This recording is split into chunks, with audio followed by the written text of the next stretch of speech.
Buenas noches.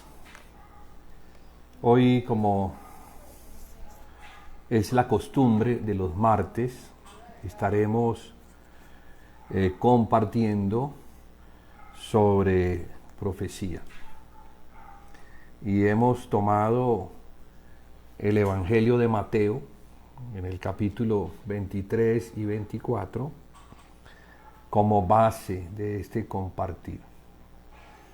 Porque es allí, en Mateo 23, al final, donde el Señor Jesucristo, después de hablarle a los escribas y fariseos en el templo, les dice que se va a ir y que no va a regresar hasta que ellos digan: bendito el que viene en el nombre del Señor.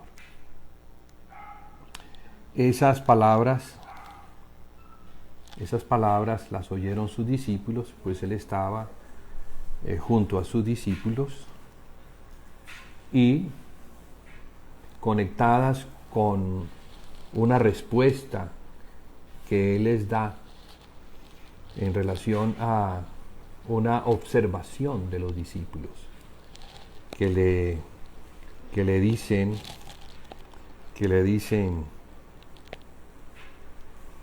o le muestran los edificios del templo. Dice: cuando Jesús salió del templo y se iba, se acercaron sus discípulos para mostrarle los edificios del templo. Y Jesús, a esa observación, les responde lo siguiente: ¿veis esto? ¿Veis todo esto? De cierto os digo que no quedará aquí piedra sobre piedra que no sea derribada. Entonces, en nuestros compartires siempre hemos arrancado con esta palabra, lo que Jesús dice antes de salir: Jerusalén, Jerusalén, que matas a los profetas y apedreas a los que te son enviados. ¿Cuántas veces quise juntar a tus hijos como la gallina junta sus polluelos debajo de las alas y no quisiste? He aquí vuestra casa os es dejada desierta, porque os digo que desde ahora no me veréis hasta que digáis: bendito el que viene en el nombre del Señor. Decíamos en nuestros compartires de la semana pasada que esta palabra que el Señor Jesucristo da nos muestra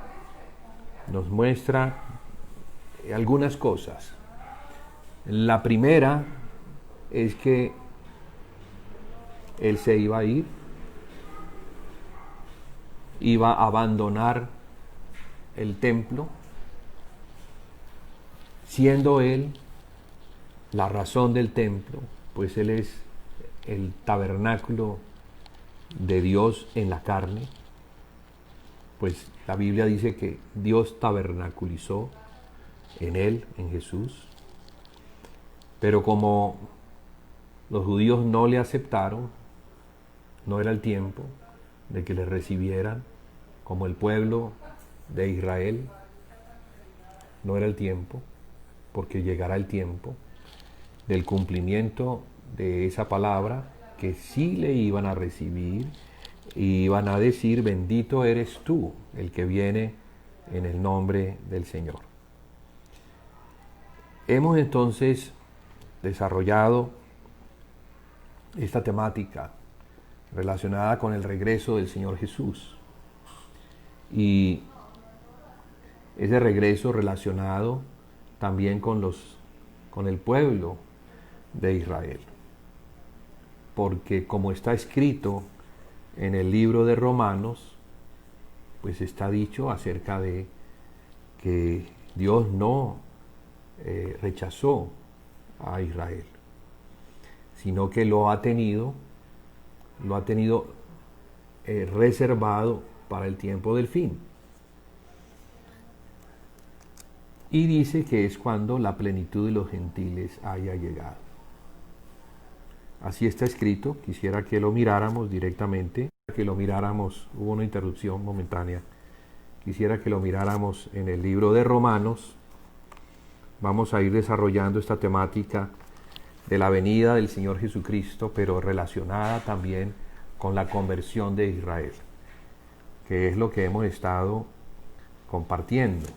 Hoy quisiera hacer un énfasis en la conversión de Israel y lo que es necesario para que esta nación, para que este pueblo, que es el pueblo de Israel conformado de 12 tribus, pueda aceptar al Señor Jesucristo, al Señor Jesús como el Mesías, como aquel que el Señor envió para la salvación de Israel. Entonces, en el libro de Romanos capítulo 11, lo primero que está escrito en el verso 1 en adelante es: digo pues, ¿ha desechado Dios a su pueblo? En ninguna manera, porque también yo soy israelita, de la descendencia de Abraham, de la tribu de Benjamín. No ha desechado Dios a su pueblo, al cual desde antes conoció. ¿O no sabéis qué dice de Elías la Escritura, como invoca a Dios contra Israel diciendo, : Señor, a tus profetas han dado muerte, y tus altares han derribado, y solo yo he quedado y procuran matarme? Pero, ¿qué le dice la divina respuesta? Me he reservado 7,000 hombres que no han doblado la rodilla delante de Baal. Entonces hay un remanente, así como en el tiempo de los apóstoles, o en el tiempo, sí, de la venida de Jesús, posterior a su muerte y resurrección, y el establecimiento de la iglesia, que efectivamente comenzó en Jerusalén. Eran judíos. La iglesia comenzó con judíos, con un remanente, tomados todos ellos de entre los judíos. No todos creyeron, pero los que creyeron al Evangelio en ese tiempo, ellos dieron el paso al frente, se bautizaron en el nombre de Jesús, sus pecados fueron perdonados, Dios les dio el Espíritu Santo como señal de que los había salvado y de que tenían el Espíritu, y eso los hizo a ellos el pueblo espiritual de Dios, la iglesia. Esa es la iglesia. La iglesia es el remanente tomado de entre las naciones, ya bien sea la nación de Israel o las naciones gentiles, para que Dios tuviera un testimonio en todas las naciones hasta la venida del Señor Jesús. Entonces la iglesia está desde el principio en que ella se manifestó después de la venida del Espíritu Santo en la fiesta de Pentecostés, y dice que ella perseveraba.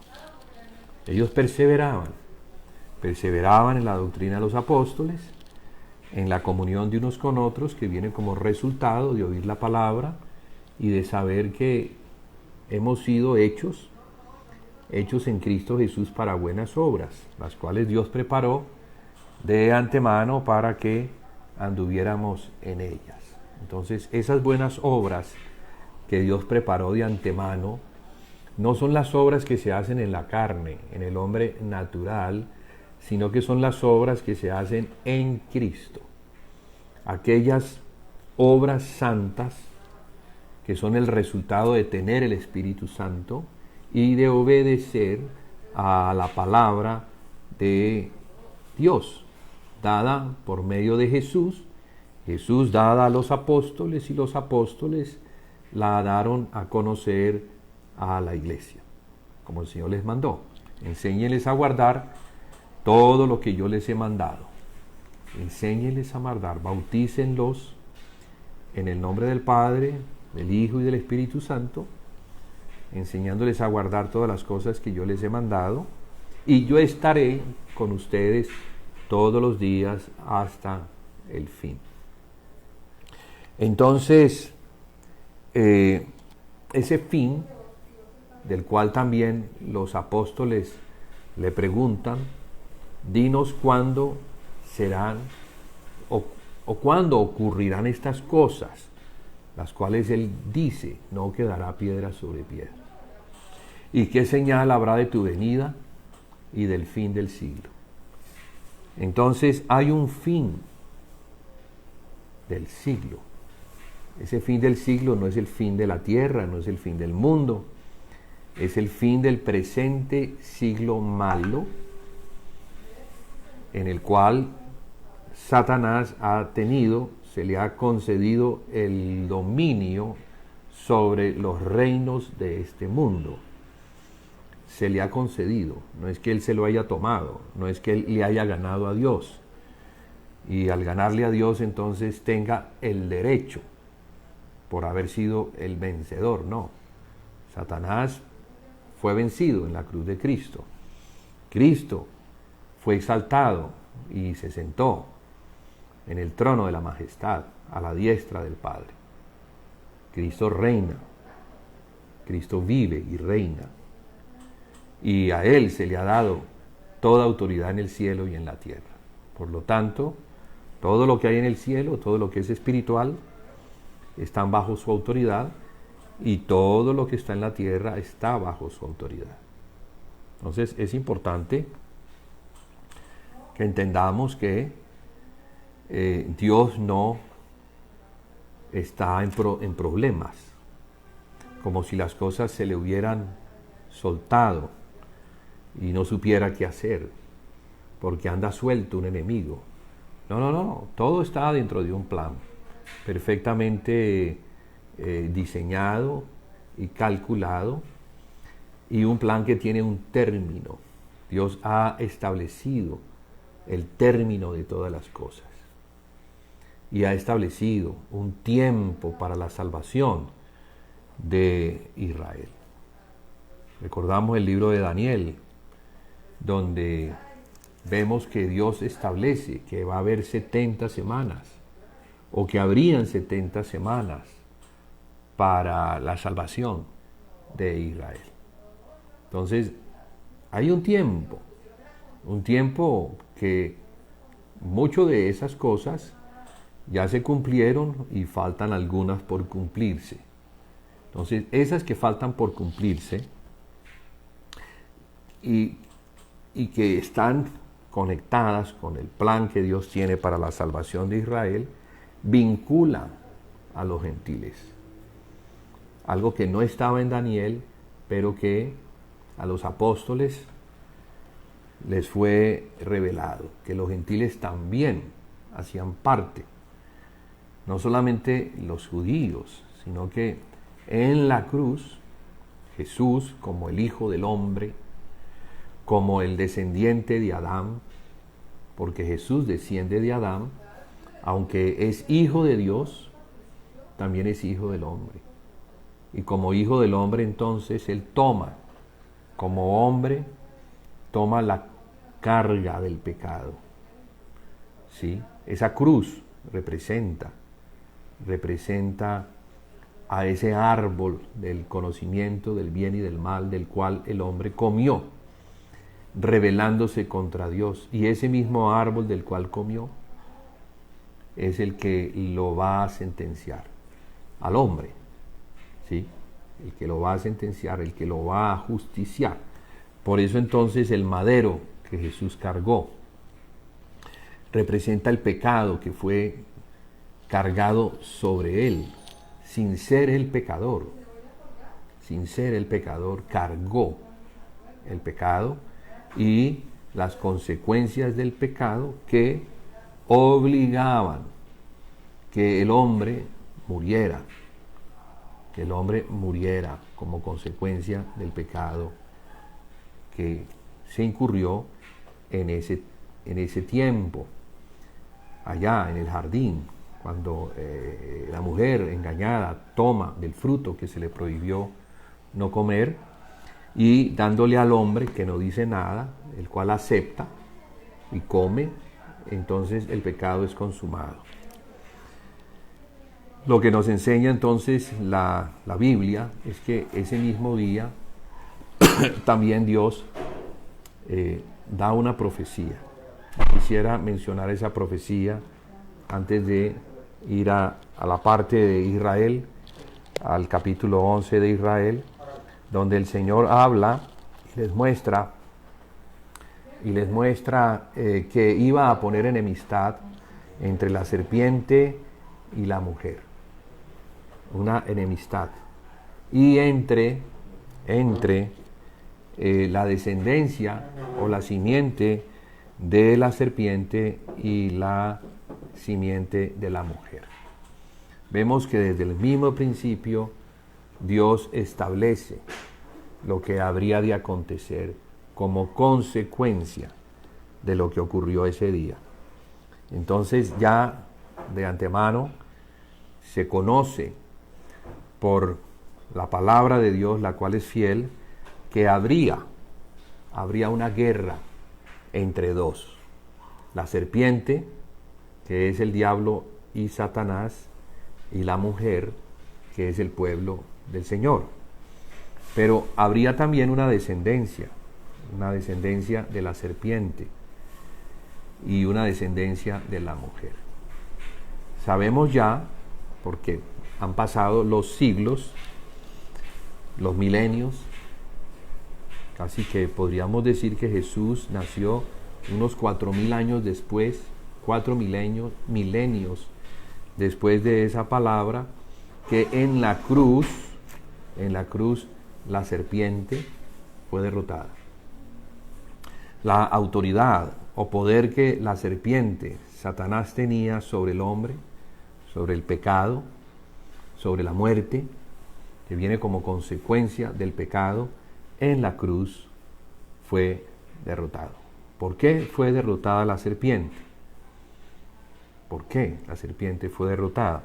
Porque perdió su poder. Al cumplirse la justicia de Dios, pues la justicia obligaba o demandaba que el hombre muriera como consecuencia. Así Dios le dice a Adán: el día que de él comieres ciertamente morirás. Entonces la palabra de Dios es ley y se tiene que cumplir. Y Dios no puede infringir la palabra que ha dado. Dios debe, como juez, como justo, como fiel, debe cumplir su palabra.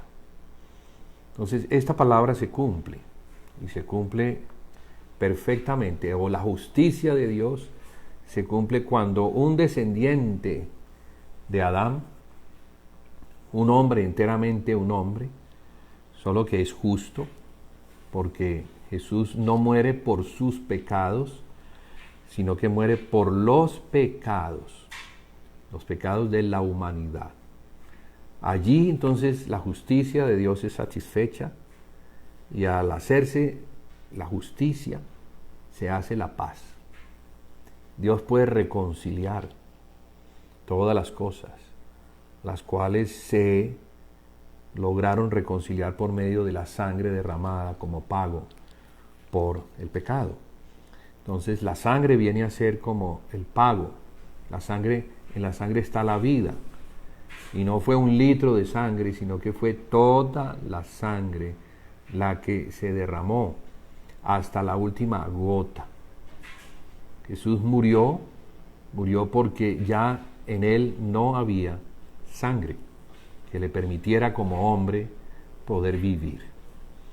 Entonces, antes de que la muerte le tome, de que él sucumba, él declara: consumado es.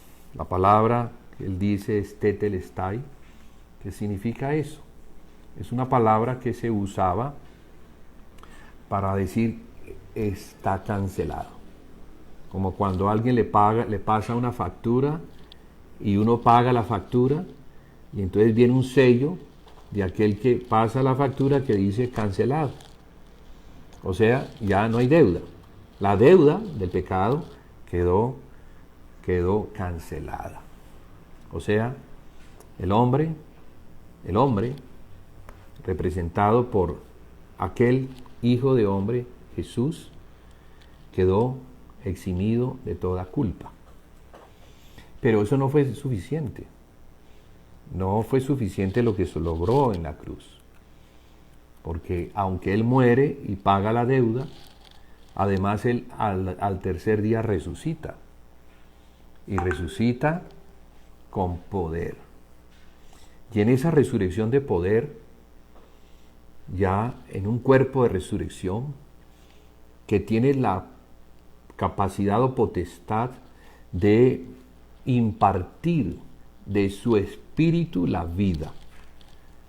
Ese espíritu que Él imparte a los que creen en Él es lo que permite que las personas que han sido perdonadas, y han sido perdonadas porque han creído, porque esa es la condición. O sea, Dios perdonó. Hay un perdón que se hace efectivo cuando el hombre oye el Evangelio y lo cree. Entonces, el perdón está condicionado a creer. Entonces, cuando el hombre cree, la gracia que Dios ha preparado se manifiesta. La gracia es lo que Dios nos da sin merecerlo, porque no merecíamos ese perdón. Suficientemente, a lo largo de 4000 años, Dios se encargó de guardar las memorias del comportamiento del hombre desde el tiempo en que Adán fue expulsado del jardín hasta el tiempo en que el Señor Jesucristo murió. Fíjese que fue el mismo pueblo del Señor el que lo crucificó. Entonces, ¿qué se podría esperar del resto de los hombres, de los gentiles? Si el pueblo del Señor, el que conoce al Señor, no reconoció a Jesús como el Hijo de Dios, no lo reconoció como el Hijo de David, no lo reconoció como el Mesías, no lo reconoció como el Salvador, antes bien lo vieron como un falso, como alguien que se estaba presentando como si fuera Dios, siendo Dios, porque Él es Dios, es el Hijo de Dios. Pero prácticamente lo crucificaron porque se hizo como Dios. Bueno, alguna razón tenían ellos que tener para sentirse que hacían algo justo. Y en eso que ellos pensaban que era justo, el que era justo murió por los injustos. Entonces Jesús muere por los injustos. Es una obra maravillosa como Dios, conociendo el comportamiento humano, conociendo a los hombres que estarían bajo la ley, cómo operarían bajo estas condiciones. Dios sabía que a su hijo lo iban a matar. Dios sabía que lo iban a matar levantando la misma ley, justificando la muerte de su hijo por la misma ley que ellos conocían. Entonces allí se cumple, ¿no? Se cumple que Jesús nos libró de la maldición de la ley, la cual maldice a todo aquel que es colgado de un madero. Jesús se hizo maldición por nosotros y siendo un maldito, al cargar el pecado, debe morir. Debe morir. Entonces se cumple perfectamente la justicia de Dios. El hombre entonces de su culpa y está listo para recibir el perdón. Y no solamente el perdón, sino el Espíritu Santo, que es lo que Dios va a otorgarle al hombre que es perdonado. Algo que va mucho más allá de lo que nosotros nos imaginamos. ¿Sí? Es misericordia. porque por gracia somos salvos por medio de la fe y recibimos algo que no merecemos, que es el perdón, pero la misericordia da al culpable lo que no merece. ¿Y qué es lo que le da al culpable? Le da al Espíritu Santo. Entonces, es lo que Pablo llama las misericordias. Después de conocer todas las misericordias de Dios, ¿cómo es que nosotros debemos comportarnos en la casa? ¿Sí? Bueno, cierro paréntesis y voy entonces a lo que Pablo nos está indicando acerca de Israel, de la salvación de Israel. Porque la salvación de Israel será únicamente cumplida cuando ellos puedan reconocer que aquel que crucificaron, Él es el Cordero de Dios que quita el pecado del mundo. Él es, por la sangre derramada, Él es el único que puede perdonar el pecado, no solamente los pecados, porque Jesús es el que quita el pecado, borrando las rebeliones, borrando los pecados. Entonces, como hemos compartido con anterioridad, en la cruz Jesús trata con el pecado y la sangre trata con los pecados que vienen como consecuencia de el pecado. O sea, que el hombre peca y tiene una capacidad de pecar y de pecar multitudes de veces y de formas, porque en él hay algo que se llama el pecado. Entonces, el pecado es la herencia que tenemos de Adán. Es la condición adámica pecaminosa en la cual se encontraba el hombre. En ese estado de pecado, en ese estado se encontraban todos los judíos en el tiempo de Jesús. Y no solamente ellos, sino todos los hombres, todo el mundo, sin excepción. No hay uno, no hay un justo, ninguno. Todos son hallados culpables. Culpables, ¿por qué? Porque en Adán hemos heredado esa condición. El hombre es transgresor por naturaleza. El hombre así no cometa un pecado hacia afuera, su condición natural es el pecado. Entonces Dios no puede aceptar a un hombre en ese estado. Por eso tiene que tratar con el hombre. Y la forma de tratar con el hombre en ese estado es eliminándolo. ¿Sí? ¿Y quién lo elimina? Pues aquel que lo representa. Jesús representa al hombre. Y allí, delante de Dios, Jesús muere. Y al morir Jesús, la raza humana muere con él. Y cuando la raza humana muere con él, Dios queda satisfecho. Porque Jesús, como el Hijo del Hombre, o sea, el Hijo de Adán, es el que representa a su padre Adán y representa a toda la humanidad. Y representando a toda la humanidad, entonces es ajusticiado delante de Dios. Jesús no fue ajusticiado solamente delante de los soldados romanos, ni de los judíos que fueron a ver ese ajusticiamiento. No, Jesús fue ajusticiado delante de Dios. Era necesario que Dios estuviese satisfecho al morir este Hijo de hombre, que claro, es su Hijo, pero Él toma la condición de hombre para resolver el problema del hombre. Lo glorioso y que hace parte de las misericordias que Dios nos otorga en Cristo es la resurrección. Porque en la resurrección de Cristo es que podemos recibir en ese hombre nuevo que resucita, ya no es el carnal que se encontraba en un cuerpo de pecado, porque Él carga un cuerpo que es hijo del hombre, cuerpo de pecado, que debe morir, pero el que resucita ya no es ese cuerpo de pecado, sino que resucita un nuevo hombre. Entonces la resurrección es muy importante en nuestro entendimiento de lo que Cristo hizo por nosotros. No solamente son las provisiones de la cruz las que nos redimen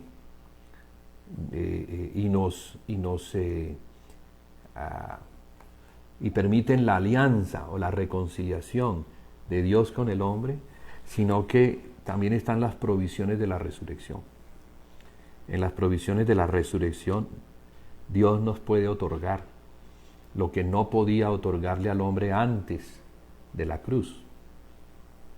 Dios no podía hacer eso, ni porque hubiese querido. Dios lo quería, pero no podía hacerlo. Se tenía que cumplir este hecho de la muerte para que viniera la resurrección, y en la resurrección de Cristo es que Dios nos otorga lo que quiere otorgarle al hombre que ha sido perdonado. Entonces, eso es lo que prácticamente se convierte en la base del Evangelio. El Evangelio no solamente es que Cristo murió por los pecadores, sino que Cristo resucitó para que los pecadores que habían sido perdonados y a los que Dios les había dado el derecho a ser justificados, obtuvieran algo que el hombre nunca tuvo, y es el Espíritu de Cristo. Entonces, el Espíritu Santo que se le da al hombre que ha sido perdonado es el Espíritu de la resurrección.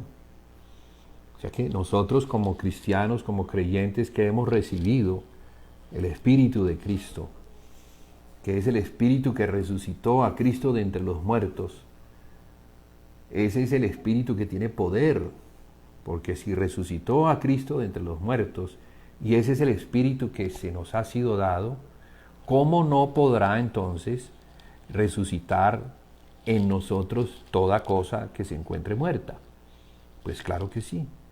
Por eso es que el apóstol Pablo habla de considerarnos muertos al pecado para que podamos vivir en el poder de la resurrección. No vivir como se vive en el hombre viejo, guardando, digamos, en nosotros las memorias de las cosas que pasaron, que nos ocurrieron y que no nos gustan, porque en el hombre viejo fuimos maltratados, quizás tuvimos familias disfuncionales, quizás heredamos de nuestros padres cosas que cargamos a cuestas y que no nos gustan, pero que son parte de la herencia natural que el hombre tiene al ser hijo de unos padres que son hijos de otros y de otros y de otros, y así hasta que llegamos a Adán. Entonces el hombre carga un legado gigantesco, y ese legado es el pecado.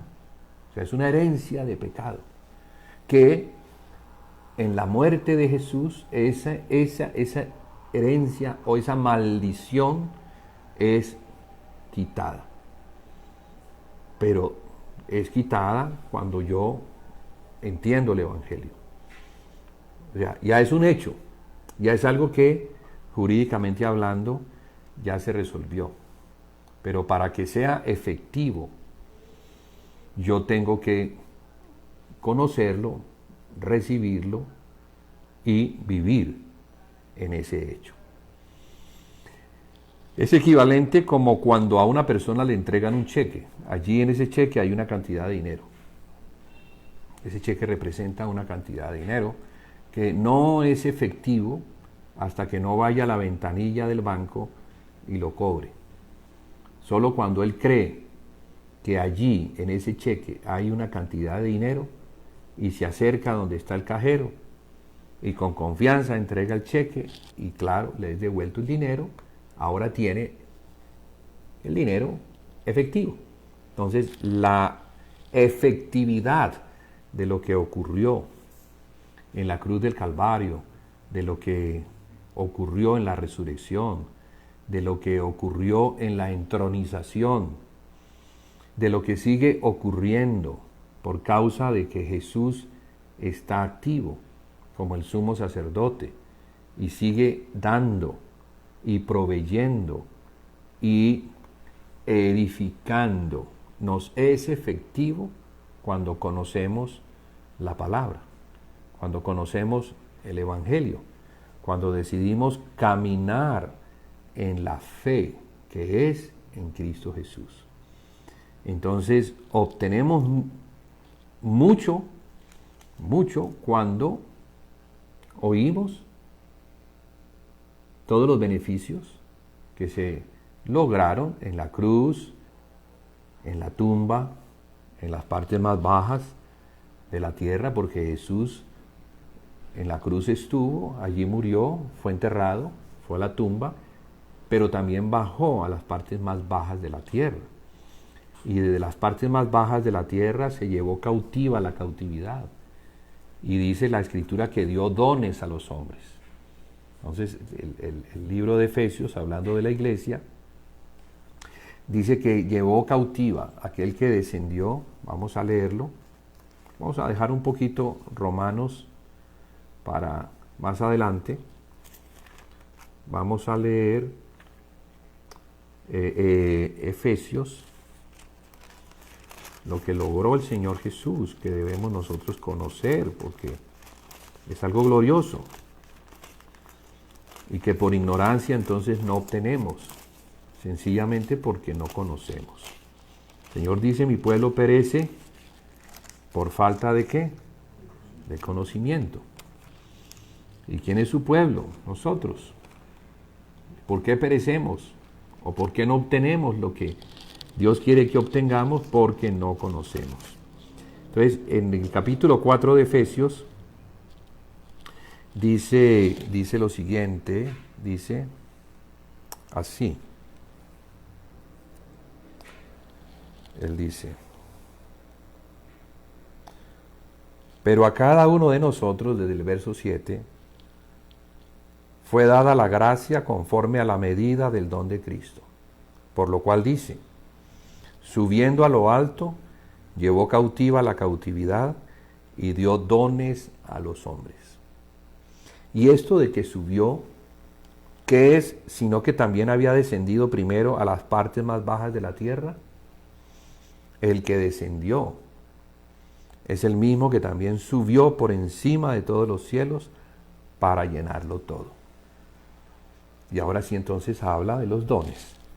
Y él mismo constituyó a unos apóstoles, a otros profetas, a otros evangelistas, a otros pastores y maestros. Estos son los beneficios ¿de quién? De la resurrección. Hay unos que son los de la cruz. Ahora vamos a ver los de la resurrección. Porque en los de la resurrección vemos que está la iglesia. O sea, la iglesia es el resultado de la muerte, pero también de la resurrección de Cristo. Si Cristo no hubiera resucitado, vana sería nuestra fe. Y no solamente vana sería nuestra fe, sino que no existiría la iglesia.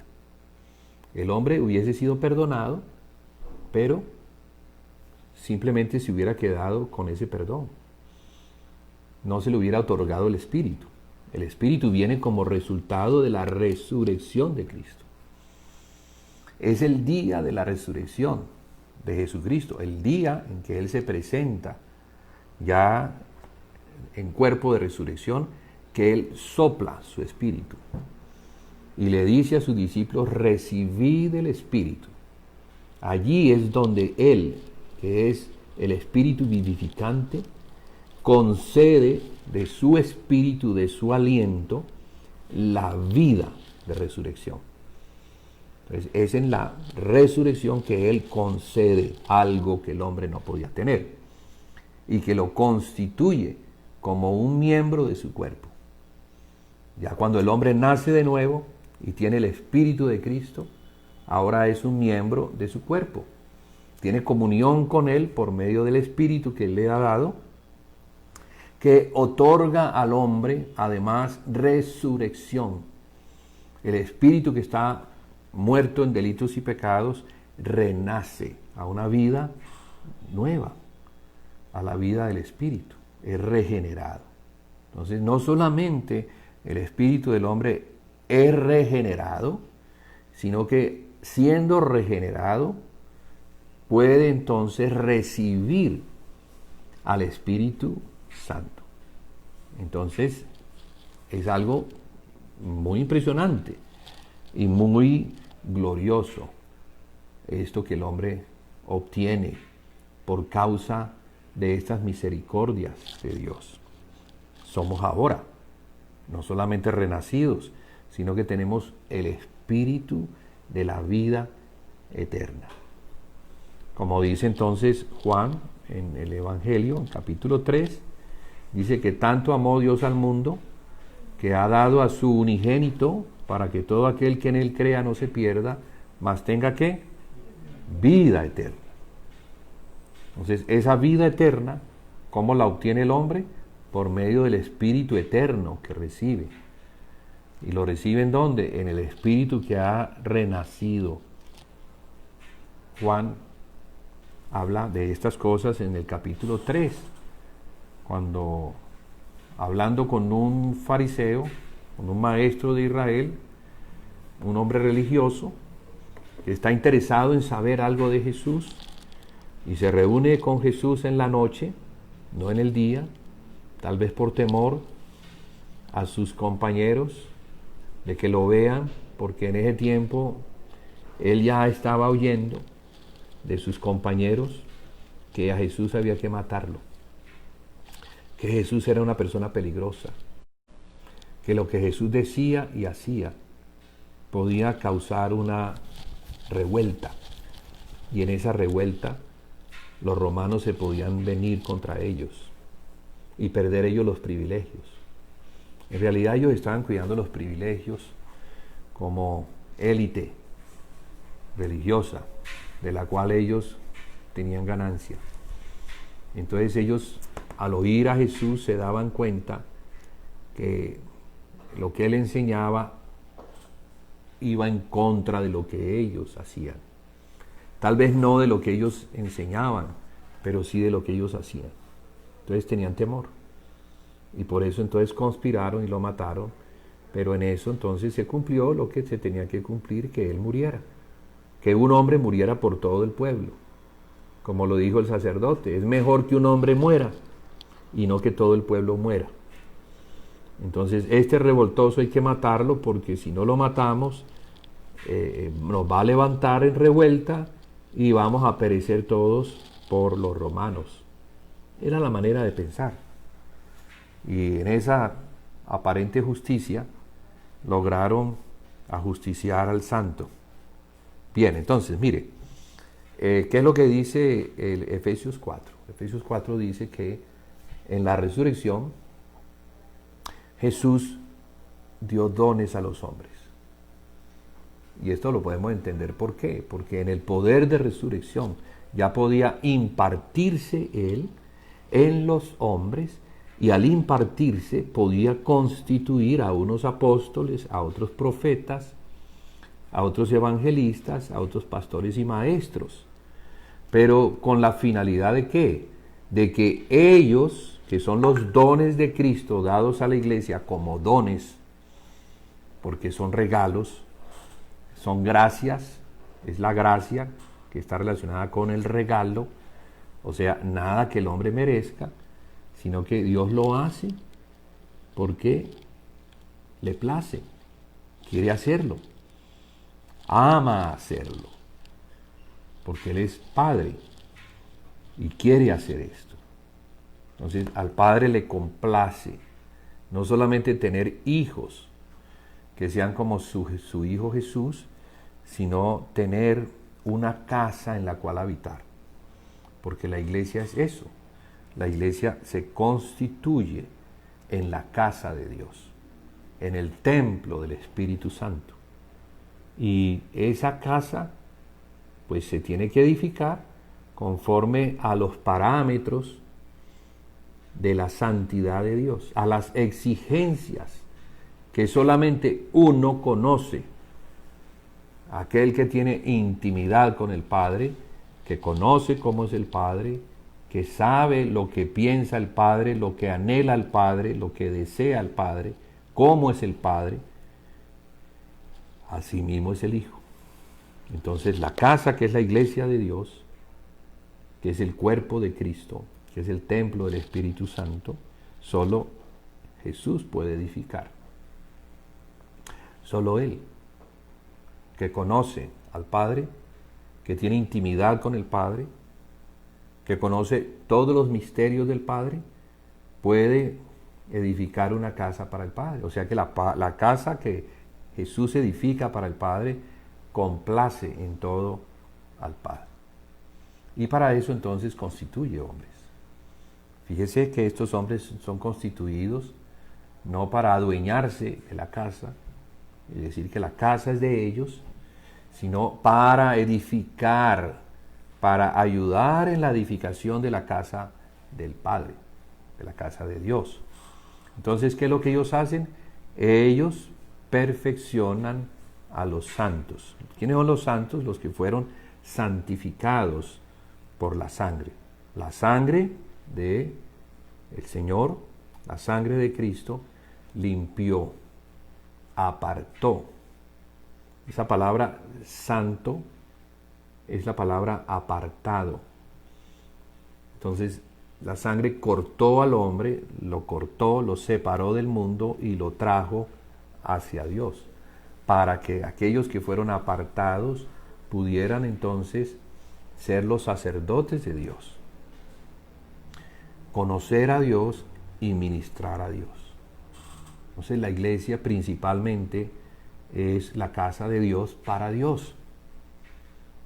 O sea que Jesús no vino solamente a perdonar al hombre, sino que vino a permitirle que el hombre perdonado se convirtiera en la casa del Padre, en la iglesia. Pero para que la iglesia llegue a ser como el Padre quiere, Cristo es el que la edifica y comienza constituyendo a algunos. Dice que a unos constituye como apóstoles, a otros como profetas, a otros como evangelistas y a otros como pastores y maestros, para que perfeccionen a los santos para la obra del ministerio, que es la edificación del cuerpo de Cristo. Entonces, el cuerpo de Cristo es equivalente a la casa de Dios. La casa de Dios es equivalente al templo del Espíritu Santo. Es equivalente a la iglesia. Son palabras equivalentes. Iglesia, casa de Dios, cuerpo de Cristo, templo del Espíritu Santo. Son palabras equivalentes. Esos somos los que hemos sido redimidos, los que hemos sido lavados con la sangre del Cordero, los que hemos sido apartados para Dios. Apocalipsis dice que por la sangre nos hizo reyes y sacerdotes para Dios su Padre. Eso es muy importante, entender eso, porque es por la sangre de Cristo, la sangre del Cordero. Dios obtuvo un pueblo, una nación santa, adquirió por medio de la sangre algo para Él. ¿Y qué deben hacer ellos? Bueno, es un reino de sacerdotes que tiene la comisión de anunciar las virtudes de aquel que los llamó de las tinieblas a su luz admirable. Entonces, ese anuncio es el anuncio de la iglesia, es el anuncio de la casa de Dios, como si la casa de Dios estuviese colocada sobre una colina para que alumbrara, estando la ciudad en la parte de abajo. Es una manera de mirarlo en lo natural. También Jesús dice que la luz, que nosotros somos la luz del mundo, y que si prendemos una luz en el tiempo del Señor, las luces eran lámparas de aceite que se prendían y se prendían para que alumbraran. ¿Cuándo? En la noche. Entonces nadie prende una lámpara y la pone debajo de la mesa, porque debajo de la mesa no va a alumbrar. Prende una lámpara y la pone en un lugar alto para que alumbre. Así entonces Jesús estaba hablando acerca de la iglesia. Vosotros sois la luz del mundo, la sal de la tierra. Entonces la iglesia es como algo que está por encima del mundo. Digamos que el mundo es un lugar bajo, la iglesia es un lugar alto, y desde allí alumbra, dando testimonio al mundo de que Dios tiene una conexión con los hombres por medio de la iglesia. Entonces la iglesia es el contacto que Dios tiene. Dios en los cielos se contacta con la tierra por medio de un conector. Ese conector es el Espíritu Santo, que mora en la iglesia. Entonces la iglesia, como el templo del Espíritu, ¿dónde está la iglesia? En la tierra. En la tierra. Entonces la iglesia debe cumplir con esa función de dar luz, no tinieblas. Por eso es tan importante entender lo que es la iglesia. Entonces miremos un poquito lo que el libro a los Efesios nos muestra sobre la iglesia, para que entendamos desde la palabra de Dios lo que el Espíritu nos quiere mostrar. Y así, de esa manera, derribar los paradigmas que de pronto se han podido generar en nosotros, maneras de pensar, interpretaciones falsas de lo que es la iglesia. Porque la iglesia perdió, o los santos que conforman la iglesia, o el cuerpo de Cristo, perdieron la luz, perdieron la claridad, la revelación que viene por el Espíritu, pero confirmado en la palabra, acerca de quiénes somos nosotros en Cristo, para Cristo y para alumbrar. Entonces fíjese que el verso 11 habla de la necesidad de unos ministerios múltiples. Nos está hablando de que la iglesia no es edificada, primero no es edificada por un hombre. Segundo, no depende de un pastor. No. La iglesia depende, primero que todo, depende de aquel que es la cabeza, Cristo. Segundo, Cristo constituye a unos apóstoles, a otros profetas, a otros evangelistas, a otros pastores y maestros, porque, primero que todo, es un cuerpo. No es uno solo el que hace todas las cosas, sino que Cristo, la multiforme sabiduría de Dios en Cristo, se derrama en plenitud sobre su cuerpo. O sea que en ese cuerpo encontramos toda la plenitud de aquel que todo lo llena en todo. ¿Sí? ¿No dice acaso el capítulo 1, hablando de la iglesia, dice así, capítulo 1, dice así: y sometió todas las cosas bajo sus pies, y lo dio por cabeza sobre todas las cosas a la iglesia, la cual es su cuerpo, la plenitud de aquel que todo lo llena en todo. Entonces, ¿la iglesia qué es? Número 1, es el cuerpo de Cristo. ¿Quién es la cabeza? Cristo. ¿Y qué más es la iglesia? La plenitud de aquel que todo lo llena en todo. Todo lo llena en todo. O sea, la iglesia va mucho más allá de lo que nos imaginamos. El Señor quiere poner todas las cosas bajo los pies de Cristo. Todo, absolutamente todo. ¿Y los pies de Cristo en dónde están? ¿En dónde están los pies de Cristo? En su cuerpo. Así como nosotros Tenemos una cabeza y tenemos un cuerpo, tenemos manos, pero también tenemos pies, y bajo los pies, ¿qué ponemos? ¿Para qué nos sirven los pies aparte de caminar? Para hollar, para apachurrar, para aplastar aquellas cosas que no nos gustan. ¿Qué hacemos con una cucaracha? La hollamos. ¿Qué hacemos con un escorpión? Lo hollamos. ¿Qué hacemos con una serpiente? La hollamos. Entonces el mundo natural nos muestra lo que en lo espiritual Dios quiere hacer. ¿Por medio de quién? Por medio de aquel que es el Hijo de la mujer. ¿Quién es el Hijo de la mujer? Cristo es el Hijo de la mujer. Pero Cristo no está solo. Cristo tiene un cuerpo. Entonces la revelación neotestamentaria, ¿qué nos muestra? Que Dios va a hacer todo lo que se ha propuesto hacer por medio de Cristo, la cabeza, y su cuerpo, la iglesia. La iglesia no puede estar separada de la cabeza, la iglesia como cuerpo no puede estar separada de la cabeza, ni la cabeza, que es Cristo, separada de su cuerpo, el cual es la iglesia. Así entonces es que las Escrituras nos muestran cómo es que se van a dar los juicios y cómo es que la iglesia debe estar en un estado de madurez para que Cristo pueda ajusticiar, poner todas las cosas bajo los pies. El Padre le dice: hijo mío, siéntate a mi diestra, hasta que ponga a tus enemigos por estrado de tus pies. Entonces el Padre es el que se encarga de poner a los enemigos de Cristo por estrado de sus pies. ¿Por medio de quién?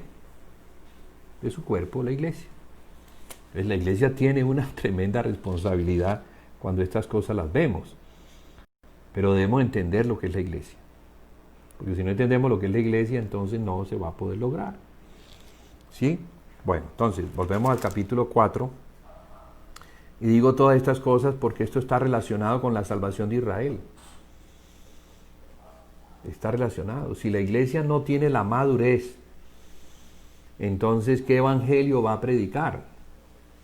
¿Cómo Israel puede llegar a ser salvo si la iglesia no madura, no tiene la comprensión plena de lo que Cristo ha hecho y puede hacer en todo el mundo, en todas las naciones?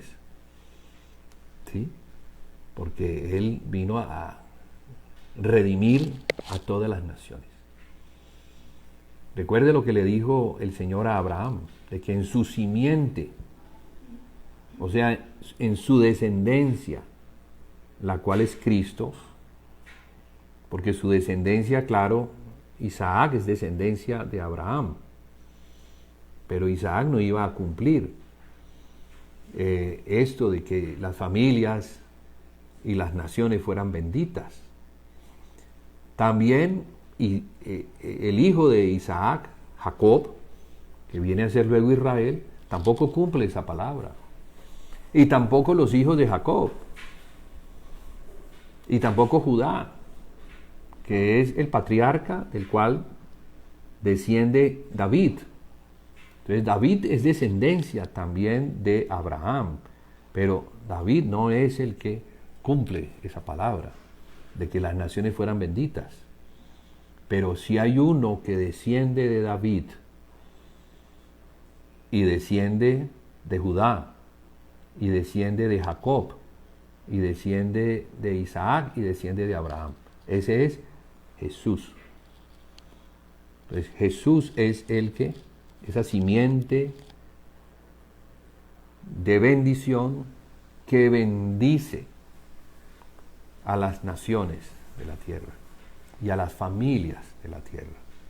A todos los que crean en Él van a ser bendecidos. Entonces no solamente habla de familias, sino que habla de naciones. Y dice todas las naciones. Entonces incluye también a Israel. Pero para que Israel llegue a a ese reconocer que Jesús sí es aquel bendito, aquel que Dios envió como el bendito, tiene que oír. Alguien tiene que venir y enseñarle a Israel. ¿Y quién le va a enseñar a Israel si Israel no ha querido?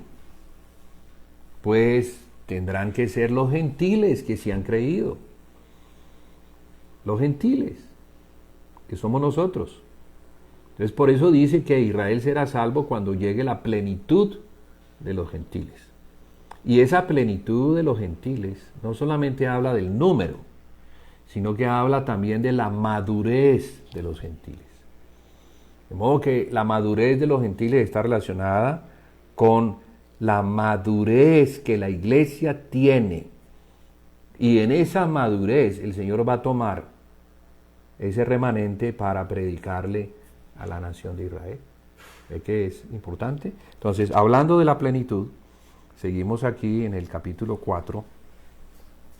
Vemos que el verso 12 dice, hablando de los que el Señor constituye, a fin de perfeccionar a los santos para la obra del ministerio, para la edificación del cuerpo de Cristo.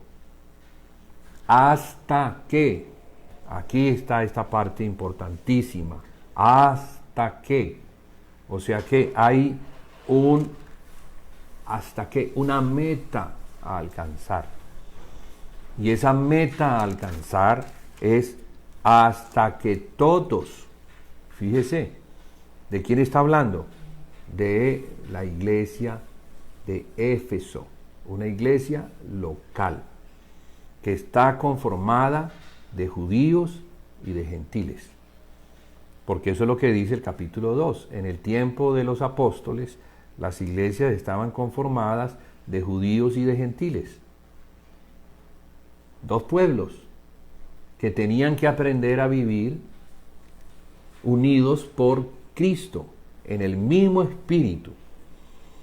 No como judíos, sino como gentiles, sino como la iglesia. Entonces la iglesia tiene una particularidad, y es que aunque puede proceder de los judíos o de los gentiles, en Cristo ya no hay distinción. Ya en Cristo ni el judío, ni el griego, ni el escita, ni cualquiera de esos pueblos deben tener una participación en cuanto a su cultura, a su manera de pensar, a su manera de creer. No, todas esas cosas fueron abolidas en la cruz. Todo lo que el hombre traía como legado y que se oponía a recibir de Dios el Espíritu Santo, todo lo que venía de Adán en la cruz quedó muerto. Entonces Jesús no solamente murió por los judíos, también murió por los gentiles, para que tanto judíos como gentiles se pudieran abrazar en un mismo cuerpo. Eso dice el capítulo 2, dice así, fíjese, vamos a ver, dice, voy a leerlo completo para que tengamos la claridad que nos quiere dar el Espíritu Santo. Verso 11, del verso 11 voy a leer. Por tanto, acordaos de que en otro tiempo vosotros, los gentiles en cuanto a la carne, erais llamados incircuncisión por la llamada circuncisión hecha con mano en la carne. O sea, ¿por quiénes? Por los judíos. En aquel tiempo estabais sin Cristo, alejados de la ciudadanía de Israel y ajenos a los pactos de la promesa, sin esperanza y sin Dios en el mundo. Ese era el estado de los gentiles. Pero ahora en Cristo Jesús, vosotros que en otro tiempo estabais lejos, habéis sido hechos cercanos por la sangre de Cristo. Porque Él es nuestra paz, que de ambos pueblos hizo uno, derribando la pared intermedia de separación, aboliendo en su carne las enemistades, la ley de los mandamientos expresados en ordenanzas, para crear en sí mismo de los dos un solo y nuevo hombre, haciendo la paz. Y mediante la cruz reconciliar con Dios a ambos en un solo cuerpo, matando en ella, o sea en la cruz, las enemistades. ¿Sí vemos esto? Entonces, en esta misma epístola a los Efesios son de una ciudad llamada Éfeso, ya no existe, pero Éfeso era una ciudad localizada en la provincia de Asia, del Imperio Romano. Ellos eran los gentiles, no estaban en Judea, no eran judíos, eran gentiles. Entonces a estos gentiles Pablo les escribe, pero también en medio de esas iglesias había judíos que habían creído y se congregaban juntos, y en ese congregarse juntos había problemas, porque los judíos tenían tendencia a judaizar a los gentiles, y los gentiles que no tenían claridad se dejaban arrastrar por los judíos que tenían más entendimiento de la palabra. Entonces, en ese entendimiento de la palabra, ellos quedaban anonadados y se dejaban arrastrar. Pero no se trata de eso. Se trata de que ahora, en un mismo espíritu, que es el espíritu el Espíritu Santo, el espíritu de la reconciliación, aprendamos a vivir. Aprendamos a vivir sin distinciones. Aprendamos a vivir como el único pueblo de Dios, la iglesia. La iglesia está conformada de todos los pueblos que pueden vivir en paz porque fueron reconciliados en la cruz de Cristo. Ya no hay por qué pelear los unos con los otros, ya no hay por qué codiciar lo que tiene el vecino, ya no. Ya ahora somos pertenencia de Cristo, lo que tenemos es de Cristo y Cristo nos lo entrega, nos lo devuelve para que lo administremos, pero sin codicia, sin decir esto es mío. No, ya no, porque Cristo al comprarnos con su sangre nos compró completos, nos compró con todo lo que tenemos y no tenemos. ¿Para qué? Para que vivamos conforme a la fe que es en Cristo en paz, nos reconciliemos con todos los hombres y seamos un solo pueblo. Entonces, entendiendo eso, Pablo dice lo siguiente que es muy importante. Dice aquí en el verso 12, hasta que todos lleguemos a la unidad de la fe y del conocimiento del Hijo de Dios. Mire, es la meta. ¿De quiénes? De estos dos pueblos. Seamos unos judíos y sean otros gentiles, no importa. Lo que importa es que todos juntos crezcamos en Cristo. Y ese crecer en Cristo es hasta que lleguemos a la unidad de la fe. ¿Cuál fe? ¿De la fe judía? No. De la fe cristiana, de la fe que es en Jesucristo. Mire que los postulados de la unidad son los siguientes. Pablo los menciona aquí. Dice que somos un cuerpo. Un cuerpo. Y tenemos un mismo espíritu. Todos los que pertenecen. ¿Por qué somos un cuerpo? Porque tenemos un mismo espíritu, por eso, no porque en nuestro cuerpo de carne estemos unidos, no, cuerpos de carne no se pueden unir. Pero por el espíritu, que es el mismo, estamos unidos. Y hacemos parte del mismo cuerpo, que es el de Cristo. Entonces, un mismo espíritu.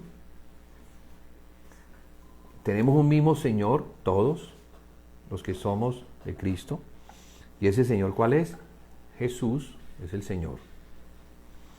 Tenemos una misma fe. Una misma fe. ¿Cuál fe? La fe de Cristo. Entonces, si somos cristianos,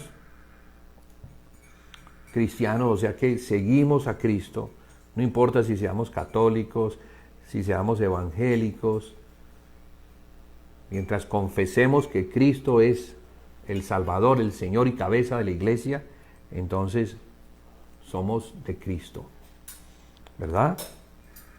Y también participamos de un bautismo. Ese bautismo es el bautismo en el cuerpo de Cristo.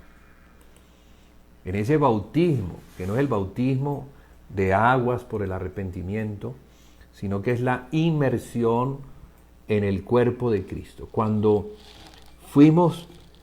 confesamos, cuando se nos predicó el Evangelio, creímos en el Evangelio, aceptamos que somos pecadores, aceptamos que Jesús es el que murió, que tiene poder en su sangre de salvar, y aceptamos, lo creímos, y nos bautizamos en el nombre de Jesús. Nuestros pecados fueron perdonados y se nos dio el Espíritu de la comunión. Pues el Espíritu Santo es el Espíritu de la comunión, el que permite la comunión que el Padre tiene con el Hijo. El Padre y el Hijo tienen una comunión eterna y perfecta, justa y santa, por medio del Espíritu. Entonces, ese Espíritu, que es el Espíritu de la comunión que el Padre tiene con el Hijo, es el que tenemos, para que tengamos comunión unos con otros y guardemos la comunión. Aquí dice, y guardemos la unidad del Espíritu. Entonces hay algo que hay que guardar en el vínculo de la paz. ¿La paz cuál? La que Cristo hizo por nosotros. Cristo es el vínculo que nos permite tener paz con Dios por el perdón que nos otorgó. ¿Sí? Si no nos hubiera perdonado, no estaríamos reconciliados. Si no hubiésemos sido reconciliados, Dios nos hubiese otorgado el Espíritu. Si no nos hubiese dado el Espíritu, no podríamos ser el cuerpo de Cristo. Entonces aquí Pablo nos está mostrando, ¿sí?, los postulados que distinguen a los que hacen parte del cuerpo de Cristo. ¿Cuáles son? Repito, un mismo cuerpo, el cuerpo de Cristo, la iglesia, un mismo Espíritu, el Espíritu Santo, un mismo Señor, el Señor Jesucristo, ¿sí? No es, el Señor de unos no es Pablo, el Señor de otros no es Pedro, por mencionar, digamos, a los apóstoles, no. El Señor de todos ellos, así sean muy apóstoles, muy profetas, es el Señor Jesús, es el Señor de todos los santos, el Señor de todos los apóstoles, de todos los profetas, de todos los evangelistas, es un Señor. ¿Cuál? Jesús. Entonces, la cabeza es Jesús. También dice una misma fe, la fe de Cristo. Entonces, ¿por qué nos vamos a poner a discutir si la fe que nos hace uno es la fe de Cristo? ¿Y dónde está la fe de Cristo? ¿Cómo podemos distinguir la fe de Cristo? ¿En quién creyó Cristo cuando estuvo? En la palabra, que era la palabra que Dios había dado. Entonces, la fe de Cristo es la fe en su Padre. Es la confianza en su Padre, la confianza en la palabra de Dios, su Padre, la cual fue dada por medio de Él mismo, porque Él es el verbo de Dios. Entonces, Él no se puede contradecir. Si Dios Padre dio la palabra por medio de Él, que es el verbo, entonces, ¿cómo Él puede ahorita decir que tiene una fe diferente? ¿No? La fe de Cristo es la fe en la palabra. Él es la palabra, Él es el verbo. Él es la palabra de Dios. Entonces, esa palabra de Dios, bueno, nosotros la llamamos la Biblia.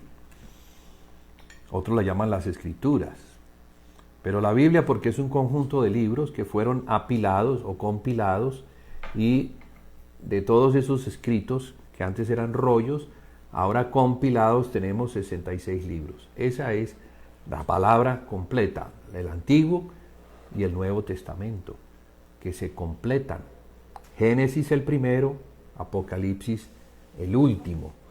Entonces, entre el primero y el último tenemos la revelación que el Padre ha dado de su Hijo. Jesús es el alfa, el omega, el principio y el fin. Es el que inicia las cosas y el que las termina. Nosotros en Cristo tenemos seguridad de que lo que Él comenzó lo va a terminar. Esa es la seguridad que nos da el estar en Cristo. El que la buena obra comenzó, la terminará en el día de Jesucristo. ¿Cuál es el día de Jesucristo? El día postrero. ¿Y cuál es ese? Cuando Él venga. Entonces, cuando Él venga, porque va a regresar y va a restaurar todas las cosas y va a cumplir todas las cosas que hacen falta por cumplir, se cumplirán en ese día, en el día de Jesucristo. Bueno, entonces una fe, un bautismo en el cuerpo, un Dios y Padre de todos, el cual es sobre todos y por todos y en todos.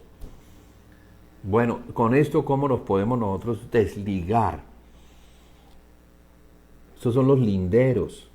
No nos podemos salir de esos linderos, porque son los linderos del cuerpo de Cristo. Los linderos que nos ponen bajo un Señor, bajo un mismo bautismo, bajo un mismo espíritu, bajo una misma fe y bajo un mismo Padre, que es el Padre de Cristo y que es nuestro Padre también. Y Cristo es nuestro Señor, pero también es nuestro hermano mayor. Y como Señor le servimos como siervos que nos debemos a su causa en la casa de Dios. Entonces, ahora sí, vamos acá, ya casi estamos terminando, los requisitos que Dios espera que la iglesia tenga, que la iglesia gentil tenga, para que se constituya en testigos fieles que Dios usará en su tiempo futuro, no creo que diste mucho, para dar testimonio de esa fe delante del pueblo de Israel. Entonces, quizás porque aún no hay un testimonio válido, no ha llegado el gentil, la iglesia gentil a esa estatura, no tiene todavía la capacidad y la autoridad para derrotar a quien, al que se opone, al que ha engañado, al que ha colocado una venda en los ojos del pueblo de Israel, que es el pueblo de Dios, para que no le resplandezca el evangelio. Porque lo que hace Satanás es eso, ha vendado los ojos para que la luz del evangelio no pueda resplandecer. Entonces, Satanás tiene que ser derrotado. Recuerde que al principio el Señor dio una profecía y en esa profecía dijo que iba a poner enemistad entre la serpiente y la mujer.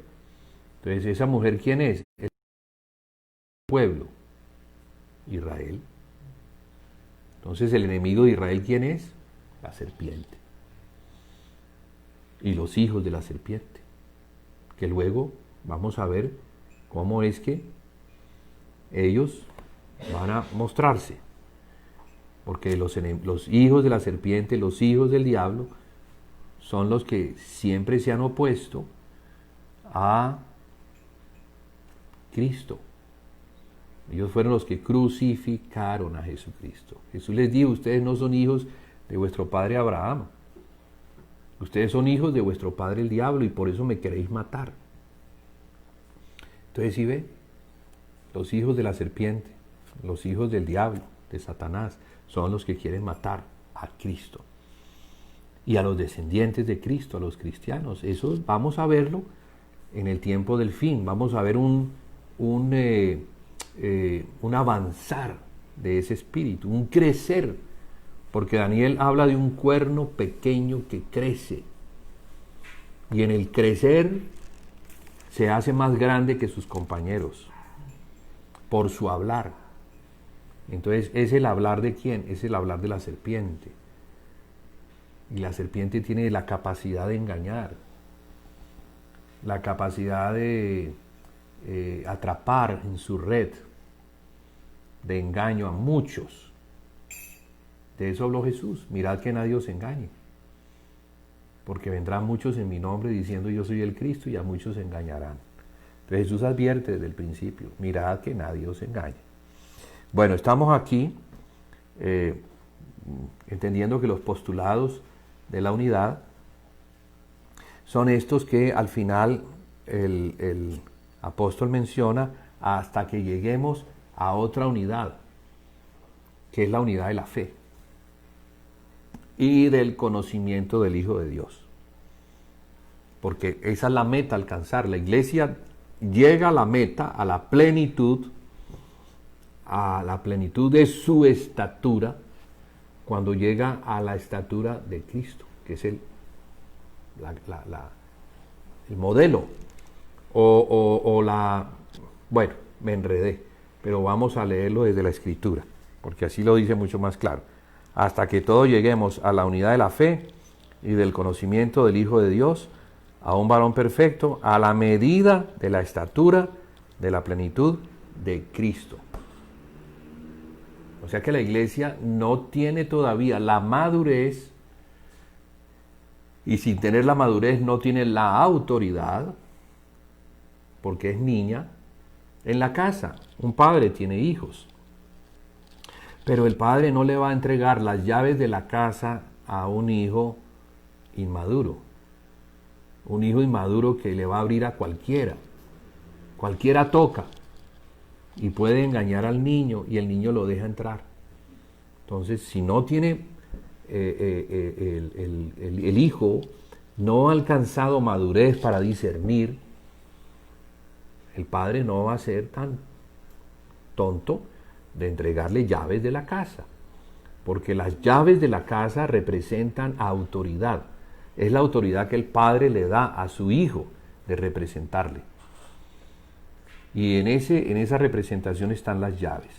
Como quien dice: este es mi hijo, en el cual tengo complacencia. Lo que él diga, óiganlo, porque lo que él diga es lo mismo que yo le he enseñado. Eso que él les va a decir es lo que yo le he dicho a él. Entonces, ¿cuándo la iglesia va a llegar a ese estado de hablar y de decir lo que Cristo dice? Cuando conozca al Hijo de Dios. Entonces, si no conocemos al Hijo de Dios, pues ¿de qué vamos a hablar? No, hay un proceso, hay una madurez, hay un crecimiento del cuerpo de Cristo. O sea, son cosas que se tienen que dar y no se van a dar independientemente como ruedas sueltas, sino que se van a dar en el orden de Dios hasta que se cumpla y entonces podamos llegar a esa estatura. Ahora Pablo menciona lo siguiente, que es muy importante: para que ya no seamos niños fluctuantes. Fíjese, pues, ¿qué pasa con los niños? No, los niños son fluctuantes. Los niños son anímicos. Y eso nos habla de sube, baja. Hoy estoy animado, mañana estoy desanimado. Algo me pasó hoy que no me gustó. No, hoy estoy desanimadísimo. Mi alma no tiene ánimos para ir a la casa del Señor.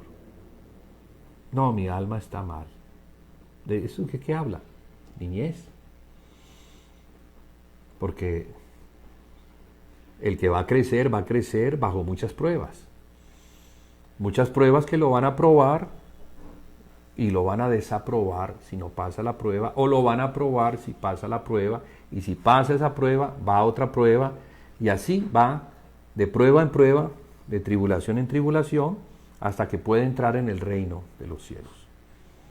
Es necesario que a través de muchas tribulaciones entremos en el reino. Entonces las pruebas tienen que venir a fin de que maduremos y podamos entrar en el reino de los cielos, ¿cierto? Entonces, fíjese, para que ya no seamos como niños, fluctuantes, llevados por doquiera de todo viento de doctrina, por estratagema de hombres que para engañar emplean con astucia las artimañas del error. Ese ha sido realmente el problema. El problema de la iglesia es que ha sido engañada. Jesús dijo, advirtió en Mateo 24, mirad que nadie os engañe, porque vendrán muchos en mi nombre y dirán, yo soy el Cristo. Bueno, la palabra Cristo es ungido. Entonces dirán, yo soy el ungido. Yo soy el que tiene la unción, el que tiene la autoridad, el que tiene la revelación o el que tiene la palabra. Pero no. Ciertamente la iglesia cayó bajo engaño. Y al caer bajo engaño, porque no tenía madurez espiritual, ella se dejó arrastrar. Lo que está diciendo aquí, para que no seamos como niños que se dejan arrastrar. Pero el verso 15 dice, sino que, eso es muy importante, porque la pregunta que viene es, bueno, ¿cómo es que la iglesia va a madurar? ¿Cómo la iglesia va a llegar a esa plenitud, a esa estatura de Cristo? ¿Cómo? ¿Cómo hace? Entonces, los dos versos que siguen, 15 y 16, dan respuesta. Sino que siguiendo la verdad en amor, primero que todo es siguiendo la verdad, o sea, siguiendo la palabra, siguiendo la doctrina, en amor, porque no se va a imponer, sino que va a ser suministrada por medio del Espíritu Santo para convencer a los que están oyendo, y de esa forma el que está oyendo pueda decir amén, amén, amén, y entonces se establezca en la verdad.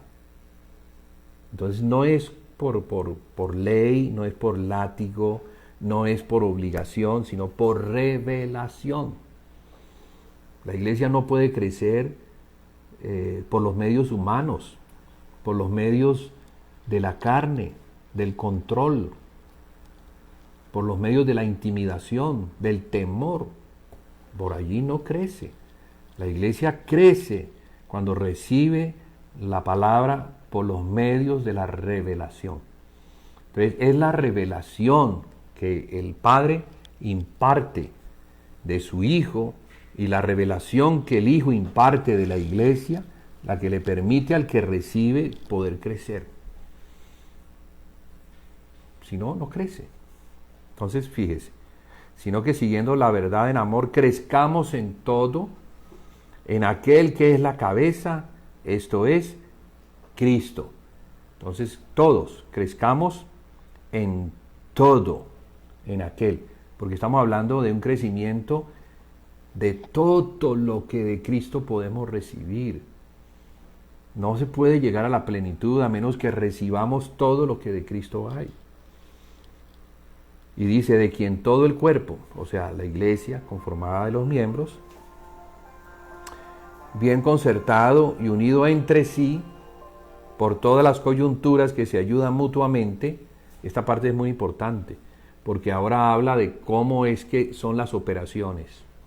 Aquí se nos muestra que todos, al ser miembros del cuerpo, estamos unidos entre sí. Al estar unidos entre sí, no funcionamos como ruedas sueltas, sino que dependemos los unos de los otros y estamos unidos por coyunturas. O sea que no nos podemos separar, pues esas coyunturas son las que nos unen y nos permiten el movimiento. Entonces, por todas las coyunturas que se ayudan mutuamente, según la actividad propia de cada miembro tiene, conforme a lo que le ha sido dado como don de gracia, tiene una actividad. Y esa actividad es la actividad del Espíritu, no es la actividad de la carne, es lo que de Cristo hay en mí. Entonces, a la medida en que yo voy creciendo en Cristo y voy desarrollando el don de gracia que me ha sido dado, yo puedo entonces, al estar unido con otros, ir ejerciendo ese movimiento que el cuerpo de Cristo debe tener. Así como el cuerpo humano se mueve, los miembros se mueven por coyunturas y me prestan un servicio, puedo caminar puedo extender mis manos, puedo comer, puedo preparar algo, puedo pelar una fruta, porque mis miembros están dependiendo de lo que yo les digo hacer. Así lo mismo la iglesia, así nosotros como miembros, debemos estar unidos a Cristo como cabeza, o sea, al Espíritu, al crecimiento que se va dando hasta que, fíjese, hasta que recibamos el crecimiento para ir edificándonos en amor. Entonces, esto nos permite tener un resumen muy claro de lo que es la actividad del Espíritu en la iglesia como el cuerpo de Cristo hasta llegar a la plenitud de la que habla Pablo. Entonces la salvación de Israel llegará cuando llegue la plenitud de los gentiles. O sea, Israel quedó relegado para el tiempo del fin, pero mostrándonos que los gentiles tenemos una responsabilidad, y la responsabilidad es la de madurar, la de crecer, la de llegar a la plenitud. ¿De quién? De la estatura de Cristo. Si no es así, entonces la cosa se va a complicar para nosotros y para ellos, que están esperándonos a que crezcamos para que le vayamos a un evangelio que tiene poder, que tiene autoridad y que va a cerrarle la boca a Satanás, lo va a dejar mudo. O sea, la actividad de Satanás al engañarles y al mostrarles lo que no es, va a quedar anulada. Y de esa forma entonces puede venir la revelación de Cristo como cabeza, de Cristo como Mesías, de la iglesia como su cuerpo, para que ellos oigan, reciban y acepten a Jesús como el Mesías. Entonces, hasta aquí vamos a compartir. ¿Qué dijo Jesús? Desde ahora no me veréis hasta que digáis bendito el que viene en el nombre del Señor. Y eso se va a dar. Pero se dará cuando el tiempo esté cumplido, cuando la iglesia gentil haya llegado a la madurez, a la plenitud. Y no es que haya llegado a la plenitud y se quede por acá. No, ella en plenitud va a determinar el ir a donde Cristo quiere ir, a donde el Cordero de Dios quiere ir en su último viaje, que es un viaje que está haciendo para ir a salvar a su pueblo. Él es el Mesías de Israel, recuerde, y como Mesías de Israel va a salvar a su pueblo, pero como cabeza de un cuerpo, no lo va a hacer solo, lo va a hacer con ese cuerpo que es la iglesia. Bien, hermanos, entonces les agradezco que me hayan acompañado hasta hoy. Son las 8:34. La semana entrante continuaremos con este tema que nos muestra la profecía, la venida de Jesús y cómo todo lo que está relacionado con su venida, con lo que la iglesia gentil tiene en su responsabilidad para la salvación del pueblo de Israel. Entonces, que el Señor les siga abundando en gracia, que la paz del Señor Jesucristo se manifieste en ustedes, en cada hogar y en cada iglesia que guarda el testimonio del Señor Jesucristo hasta que Él venga.